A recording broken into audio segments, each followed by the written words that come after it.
दिन की शुरुआत हुई एक शानदार नज़ारे के साथ। सेल्फी ने दी मिस्टी को एक पप्पी। उसके बाद मैं तैयार होकर आ गया ग्राउंड पर रनिंग करने के लिए। रनिंग करने के बाद जैसे ही मैं घर पर पहुंचा, वहां मेरा दोस्त ब्रह्मा अपनी एम्पाला को लेकर आ गया। ये एम्पाला कभी कभार ही निकलती। गाड़ी 7 सीटर होने के बावजूद हमने केवल 3 लोग को कॉल किया और हम टोटल लोग हैं 5। गाड़ी में बैठते ही हमने सबसे ज़बरदस्ती हाई करवाया। डॉक्टर साहब को शर्म आ रही थी, उन्होंने अपना मुँह छिपा लिया। उसके बाद हम जैसे ही अपनी राह पर निकलने वाले थे तो हमने देखा गाड़ी में रेंज बस 1 किलोमीटर।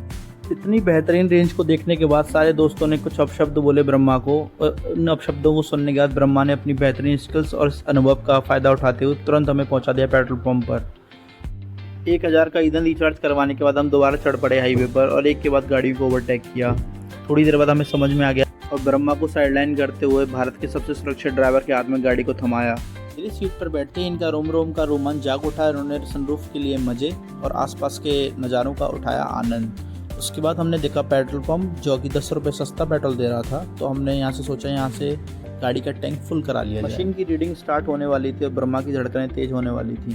ब्रह्मा मॉनिटर करने के लिए पेट्रोल चोरी तो नहीं हो रहा गया बाहर, भैया ने मार दी उबासी। जहरीली गैस का सेवन करने के बाद हमारा भाई हो गया मदहोश। फाइनली 5100 की रीडिंग देखने के बाद हमारा भाई थोड़ा मायूस हो गया और दिल पर पत्थर रखकर पेमेंट कर दिया। फाइनली हमारे 30 किलोमीटर की ड्राइव में हमारा ये तीसरा ड्राइवर था। उसके बाद हम पहुंच गए शहर के अंदर और पहुंच गए अपने पुराने अड्डे पर। देश का भविष्य होने के नाते हमने देश की आगामी योजनाओं पर चिंतन मनन किया। इतने में पीछे युद्ध छिड़ गया।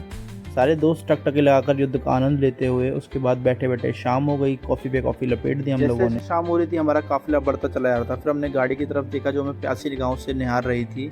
सभासदों के अंतिम निर्णय के तहत निर्धारित हुआ कि हाईवे पर दोबारा प्रस्थान किया जाए और थोड़ी सी गाड़ी चलाने के बाद हम लोग पहुंच गए भरतपुर के सबसे मशहूर कैफे टी लाइन। बूंदों का एस्थेटिक व्यू कैप्चर किया। कैफे में एंट्री लेते ही सबने भोजन सामग्री ग्रंथ को एक बार अपनी अपनी आंखों से गुजारा और सभासदों की सर्वसम्मति से हितेश हैंडसम की अगुवाई में हमने कॉफी और गार्लिक बटर का ऑर्डर दिया। कॉफी के इंतजार में हमने आईपीएल शुरू किया और पंजाब के लिए पनौती साबित हुए क्योंकि तुरंत ही जेसन होल्डर ने विकेट ली। हमारा ऑर्डर किया हुआ पौष्टिक आहार आ गया और सबने प्यार से निहारा।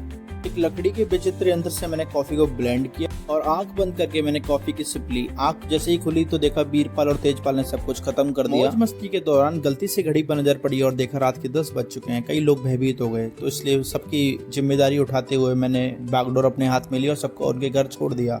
राम राम।